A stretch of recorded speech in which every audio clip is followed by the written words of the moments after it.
Voilà, toutes nos excuses. Hein. Suite à l'incompatibilité technique, madame, monsieur, nous ne sommes pas en mesure de vous proposer ces images de l'encadrement de jeunes et de l'agriculture. Mais là, nous recevons l'expert. Hein. Lui, il nous parle du développement de l'agriculture. Lui, c'est Norbert Yamba Yamba. Bienvenue sur ce plateau. Professeur Norbert Yamba Yamba. J'ai eu du mal à rester au terme d'expert, mais je veux bien reconnaître que vous êtes professeur d'université. C'est un plaisir et il est aussi militant de la société civile. Alors, Monsieur Sami Moya, qui a travaillé dans le programme du cinquantenaire de la République et dans les secteurs agricoles et de l'économie verte, bienvenue sur ces plateaux.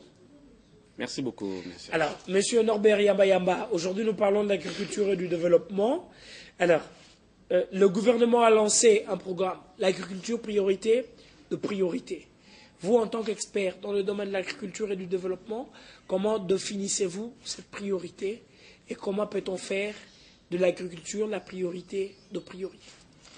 Merci beaucoup pour l'opportunité que vous m'offrez de pouvoir parler sur un sujet qui intéresse l'ensemble de notre peuple, étant donné que, j'allais dire, 80% de notre peuple habite le monde rural et vit essentiellement de l'agriculture. Dès lors qu'il y a une grande démographie qui s'occupe de cette question, le gouvernement a raison, pratiquement, de pouvoir déclarer priorité des priorités dans le secteur agricole. Mais maintenant, il faut se poser la question si visiblement la déclaration gouvernementale correspond naturellement à la pratique politique sur le terrain. C'est cela véritablement la question. Il est vrai que cette déclaration de priorité, ça ne date pas d'aujourd'hui. Lorsque vous regardez le régime Mobutu dans les années 1966, on a parlé à son temps de retroussons les manches. Lorsque vous arrivez déjà dans les années 68, on a parlé de l'agriculture de priorité. On a parlé de l'autosuffisance alimentaire. Tout cela montre naturellement que notre peuple a besoin de l'agriculture pour vivre.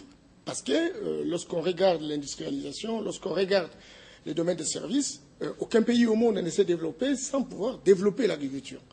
Et le gouvernement a raison de le dire. Mais maintenant, lorsqu'on analyse les choses froidement, il faut remarquer que déjà dans les années 60, avant l'indépendance, l'agriculture a été véritablement une priorité de priorité. Parce que 44% des recettes en devises de produits d'exportation revenaient de l'agriculture.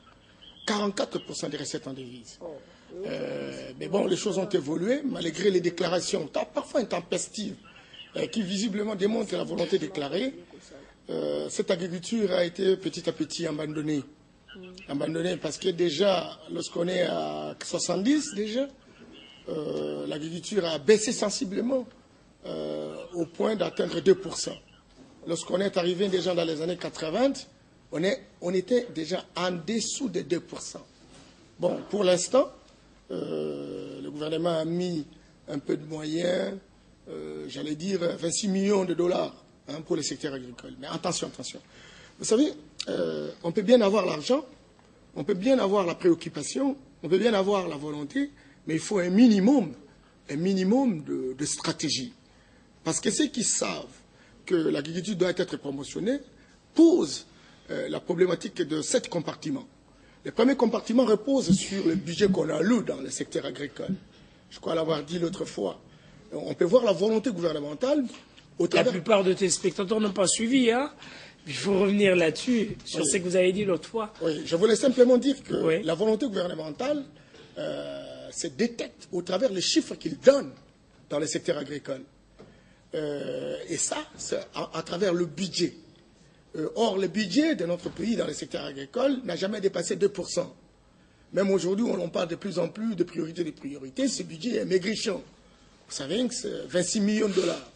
Encore qu'il faut se poser la question sur les stratégies, parce que là, je suis en train de voir, on signe des contrats, contrats de partenariat avec des organisations, etc., qui visiblement aussi, pour la plupart, n'ont pas les profils et le background nécessaires pour promotionner la Quand vous parlez de profil et de background, est-ce que vous faites allusion à ce qui s'est passé pendant la Deuxième République, qui obligeait soit le membre du gouvernement ou le représentant du secteur agricole à louer de crédit ou à accorder de crédit aux dignitaires, mais qui n'ont pas pu servir le secteur agricole pour de fins personnelles? La tendance, elle est générale. Elle est ininterrompue, vous savez. Je parlais du budget, je parlais des allocations, mais je me dis qu'aujourd'hui, plus que jamais, je n'ai pas encore vu une stratégie révolutionnaire qui permette à ce que le moyen arrive en destination. La destination, ça veut dire quoi? Il y a des organisations non gouvernementales qui travaillent dans ces secteurs bien précis. Il y a les services de l'État qui travaillent dans ces secteurs précis. Il y a des opérateurs agricoles qui travaillent dans ces secteurs précis. Il y a des ONG, etc.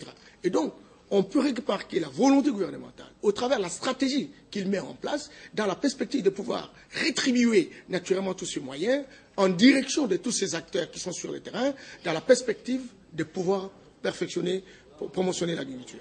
Je voulais également parler de crédit parce qu'on ne peut pas faire l'agriculture avec autant de problèmes que cela pose, etc., sans crédit.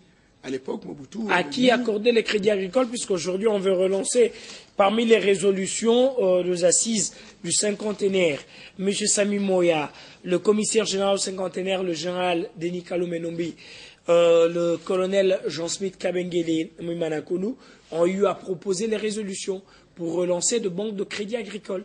À qui accorder ce crédit? Bon, écoutez, le crédit a existé, ce n'est pas aujourd'hui qu'on l'a créé, etc. Encore qu'il y ait des banques connexes. Nous avons assisté l'autre fois à des coopératives d'épargne et de crédit qui, visiblement, sont des coopératives pauvres, etc., qui, en fait, faisaient le travail de relais au niveau de la base. À qui accorder crédit? Mais nous l'avons dit, les agro-industriels. Il y a des gens qui veulent, n'est-ce pas, opérer dans le secteur agricole, etc. Ces gens-là ont besoin de crédit. Nous avons, par exemple, des jeunes. J'ai vu tout à l'heure, vous étiez en train de présenter les jeunes qui étudient dans l'INA, l'Institut national des arts. Ça c'est un domaine bien spécifique. Mais dans le domaine agricole, il y a des instituts supérieurs agricoles, il y a des facultés agronomiques, etc. Du genre l'IFAD. Tous ces gens, l'IFAD bien entendu, tous ces gens deviennent des chômeurs de l'X aujourd'hui. Ils n'ont rien à faire. Et ils n'ont pas de moyens. Sortis du service national. Parce qu'aujourd'hui, les services nationaux, ce samedi, ils vont récolter, ils vont lancer la campagne de la récolte, mais le service national n'est plus subventionné. Ok, il y a un problème. Délaissé, tous les bâtisseurs formés sont négligés. Chacun évolue comme un électron libre au lieu de réunir ses énergies pour en profiter. Vous le dites bien, M. Serge. Ça montre déjà quelle est la volonté, le degré, l'échelle de la volontariste du gouvernement par rapport à cette question. Dès lors que le service national qui a été mis en place, j'aurais bien voulu qu'on sache aujourd'hui quels sont les moyens qui sont alloués naturellement à ce service, qui visiblement était très très ambitieux, etc. Il n'y a pas que ça, mon ami. Je vous ai dit que le crédit, la banque de crédit a existé aujourd'hui, ça devient un bureau qui est utilisé dans le cadre de cadastre. Vous voyez, ces bureaux-là, la SOFIDE, je salue le gouvernement parce qu'on a remis en selle la SOFIDE, mais ça ne se termine pas. À l'époque de Mobutu, déjà dans les années 81, on avait accordé quand même des crédits. À qui? Au lieu d'accorder le crédit aux paysans, aux exploitants agricoles, on a accordé aux politiciens. Et vous connaissez les politiciens. Aujourd'hui, il y a une perspective de pouvoir donner même des crédits aux associations, aux ONG de développement, etc. Mais aujourd'hui, il s'est créé des associations dans les chambres des politiques, etc. Et ce sont ces associations qui doivent signer le contrat de partenariat, etc. et recevoir l'argent pour bousiller cet argent sans que l'agriculture soit véritablement promotionnée. Je voudrais également dire la problématique qui porte sur le foncier. Quand vous quittez Kinshasa, vous allez vers le Bandundu, vous allez voir un espace vierge, une végétation superbe. Mais qui travaille là-bas? Tous ces espaces, vous ne pouvez pas cultiver. On va vous dire que ça appartient à tel ministre, ça appartient à tel homme politique, ça appartient. Alors, ils ne font rien, ils font de la spéculation.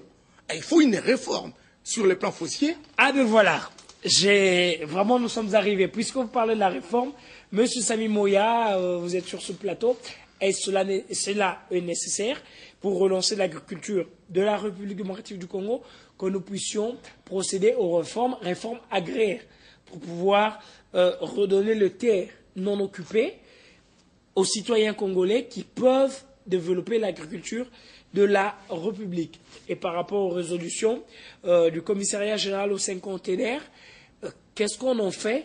S'y appliquer, oui ou non, puisque nous sommes avec un expert, et puisque vous êtes expert sur terrain, ça permet aux téléspectateurs de comprendre, de suivre ce qui se passe dans ce secteur. D'abord, je vais dire une chose. Les gens croyaient qu'en 2010, lorsque nous avons fêté les 50e anniversaire de l'indépendance, C'était juste le défilé qu'on avait fait. Hein. Oui, mais c'était le défilé, le prix qu'on a porté, hein, et les Dialelo. Le chef de l'État a dit une chose. Il a instruit les commissaires généraux de 51.